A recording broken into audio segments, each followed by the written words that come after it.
Hi everyone, I hope y'all are doing very well today, and welcome back to the channel. In this video, I'll be going over and explaining every part of Star Wars Battlefront 2's settings. Now, I do play on console, so if you're playing on PC, there will be more settings and options for you to pick and choose from, like graphics, which I unfortunately don't have. But if you're on console, I'll be going over what each and every option does, and what I have mine set to. So with all that, let's get started in the first section, Controls. Alright, so first three options are all pretty self-explanatory. They inverse your right joystick. So if you were to have this turned on and you look up, whether you're a trooper, in a TIE fighter, or an AT-AT, you would then look down. I would not recommend ever turning this on because it makes it a little counterintuitive when looking around, but it may make more sense when it comes to flying. Next up, Soldier Sprint. You can either have it on toggle or hold. If you have it on toggle, just press down on your left joystick once and your character will keep sprinting. Or you have it on hold and your character will only sprint if you have your joystick held down. I'd keep it on toggle because having to hold your joystick down every time you want to sprint is just annoying, especially on large maps. Up next is zoom mode. Whenever you aim down sights, you can either have it on toggle or hold. Pretty similar to sprinting, if you have it on hold, your character will aim down until you let go of the trigger. Toggle, your character will be aiming down until you click the aim trigger again. I recommend having it on hold because it feels more natural when aiming down. Alright, zoom sensitivity. This option can be one of the most confusing. First off, this setting applies to all characters including troopers along with lightsaber and blaster heroes. The value of this setting will determine how fast you look around when you have your aim down button applied. So for me, when I hold down the left trigger, that's when zoomed sensitivity will take effect. So even though you're not zoomed in with the lightsaber, this still affects your sensitivity if you're blocking. Now at 50%, this will keep your sensitivity the same as your soldier sensitivity. Anything higher than this will actually speed up your sensitivity when aiming down. So you can have your soldier sensitivity at max, and if your zoom sensitivity is higher than 50, it will be faster when aiming down sights. So to find the perfect balance between lightsabers and blasters, I say just keep it at 50. If you need to go lower for blasters, I'd say go for it. But when it comes to lightsabers, the higher the better. 50 is the perfect middle ground for me, and it's a setting I'd recommend. Alright, the next two settings are Advanced Flight and Disable Roll. These two settings are only evolved when flying. When Disable Roll is on yes, you can no longer rotate your starfighter with your left joystick. I'd always keep this off because rotation can help make your starfighter less predictable and more evasive when flying. Advanced Flight does not auto-level your starfighter. If you were to rotate with your left joystick and the setting is on, it will not correct your starfighter to level out on the horizon. I recommend keeping this on so you have better control over your starfighter and you're not fighting the controls to stay in a certain flying position. Another starfighter setting is starfighter missiles. You have two options, either hold or toggle. I'd recommend toggle because when you press your ability for a missile, all you have to do is follow your target until it locks on and you just press it again. With hold, you have to be holding down the button the entire lock-on process. With less things to hold on to, the better, so I'd recommend keeping this on toggle. So the most important setting out of this whole video I'll be covering is soldier sensitivity. This is how fast your character will look around. Now, although it says soldier sensitivity, whatever value you have it at will be the same sensitivity for heroes. This can be a little frustrating because with blasters, you want slower movement to help with aiming, but with lightsabers, you want to have quick reflexes. Personally, I would always recommend keeping the setting to max. It may seem a little much at first, especially for blasters, but once you get comfortable with it, it can greatly improve your gameplay. Being able to turn around quickly, especially with lightsabers, will help when dueling and allow you to perform more advanced moves like jump and hook swings. Next setting will be Starfighter Response Curve. I personally haven't touched this setting, but what it does is determine the response for when you move your joystick while flying. The higher the value, the more responsive your starfighter will be to small changes. I'm guessing this setting is very similar to zoom sensitivity, where if you have it at 50%, you won't see much of a difference. I would just recommend keeping it at 50%, but I don't play a lot of starfighter game modes, so I can't confidently say what the best value would be for this. Up next is a similar setting called Stick Dead Zone. This controls how far you have to move your joystick before you start to see any movement. If you were to set this value at 50%, you'd have to move your joystick 50% more before your character would start moving. This applies to both joysticks also. Lowering the value makes your joystick movement more accurate, but too low can be messed up by stick drift. 12% has been the sweet spot for me, but I'd say anywhere between 10% to 20% would be a good option. The setting does also depend on the reliability of your joysticks, because if you have bad stick drift, I'd recommend increasing the stick dead zone. Last but not least, in the control panel, we have the different button and stick layouts. So I'm just going to talk about the one change I'd make with these settings because they're pretty self-explanatory since it shows which controls are being changed. For soldier buttons, I'd recommend changing default to alternate. This will swap your melee with your dodge, making it so when you push down on the joystick, your character will perform a dodge or a combat roll. The advantage to this, it will allow you to dodge while keeping your finger on the joystick, to aim, giving you the opportunity to perform hook swings much easier. So you may ask, why do I have mine on default? The reason is because I have a PlayStation DualSense Edge controller. This gives me paddles on the back of the controller that have certain inputs. For mine, I have the left paddle to jump and the right to dodge. This still allows me to keep the default settings, and it makes it so my fingers always stays on the right joystick. I'd highly recommend getting one of these controllers, but if not, the change from default to alternate soldier buttons can also be really helpful. Alright, the next part of options I'll be covering is gameplay.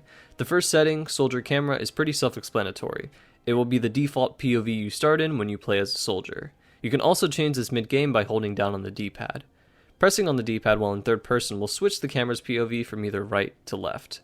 This setting is more of a personal preference, but I think third person will always be the better option. With vibration, I usually turn this off in every multiplayer game because although it adds realism, it can interfere with your aim. Just like the last setting, this would be personal preference. Next one is aim assist. If you're on console, just always keep this on. That's all I gotta say. With campaign difficulty settings, you can adjust this while on a mission to your preferred gameplay. With the heads up display, I'm just going to go through every option for you all because like the past couple settings, this would just be personal preference.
Also with the tutorial settings, it will tell you how to use certain weapons, like if you were to play Aiden, it would tell you about her alt fire. If you're new, I'd recommend keeping this on until you start to understand the workings of every playable character. Next panel would be credits list, and this is pretty self-explanatory, it's just the credits for the game. Not going to be going over these today, unfortunately. For the next part of options, I'll be looking at video. The first setting is the colorblind profiles. For people that have different types of color blindness, there's this setting to help out with this issue. If you aren't colorblind, you can change the setting to make your HUD, enemy outlines, and other settings a different color. I've tried them all out, and personally, I like to stick with the default. Up next is brightness, and this is mostly personal preference. After playing for some time, I felt that 60% is the perfect balance for every map. Maps like Camino aren't overly blinding when indoors, and nighttime maps are still visible to play. Next setting is motion blur amount. I would recommend just keeping this value at 0 because motion blur can make it seem more realistic, but it can interfere when looking around quickly. With filmic effects, this will make your game look more cinematic with certain lighting effects and other things I'm not 100% sure of. I like to keep it on to make the game feel a little bit more polished. Film grain, I would turn off. It's supposed to add a grainy, blurry filter to make the game look cinematic and movie-like, but honestly, it just makes it harder to see certain things. With lens distortion, I'd also keep this off because it can add a warping effect to your video, making it unnecessary and a little distracting. These 3 settings are for more cinematic rather than performance, so I'd recommend keeping them all off, but it's all a personal preference. Next settings and options will be audio. With master volume, I have this at max to make sure the volume of all game audio is present. I then adjust my headset to a comfortable volume. Music, pretty self-explanatory. If you have it on, it will play during intense battles, loading animations, rounds about to end, and other various parts. When it's off, you won't hear any music at all in-game or on the menu. Continuously, you'll always have music playing regardless of the map, game mode, events, etc. Mostly personal preference with this setting. With music volume, I like to at least have music during the menu screen, but during games, I like it at its lowest because if it was any louder, I could get a copyright strike. As much as I love all Star Wars music, I hate getting copyrighted for 3 seconds of background music. Next up is output. There's 3 different settings. If your audio comes out of your TV speakers, you'd want enhanced stereo. If you play with headphones or have a surround sound system, use surround 5.1 and 7.1. If you switch between both headphones and TV speakers, keep it on auto. With dynamic range, it already explains everything for you when it comes to the different options. I always play with headphones, so I have mine set to headphones. Language is what speech your characters will speak. Subtitles are for the campaign, and I personally like to have them on. And the last 2, the kill and hit sound effect, are a must in any shooter game, so I'd keep these ones on as well. Finally, the last setting in options is account. These 2 settings, share usage data, and crash reporting, I'd always keep off. This game is owned by EA, and personally, the less information I can give them, the better. It's all personal preference, it won't affect the game whatever you have it at, and I just prefer to have them off. For multiplayer settings, I'd have the ping set to default. This will always keep your ping at the lowest possible, allowing for a better connection. If you were wanting to play with someone like in Australia, you can change it as so. And these last 3 settings are just documents, and I'm not really going to be going over them. And with all that, that is all the settings and options covered. I hope this video was able to help answer any questions and provide the optimal settings for any newer players. And as I said before earlier, the settings are personal preference. For what I showed you guys, these settings are best for me, but they may be different for other players. Experiment with them and find what works for you. Now with all that, I hope you guys have a great rest of your day, and thank you so much for watching.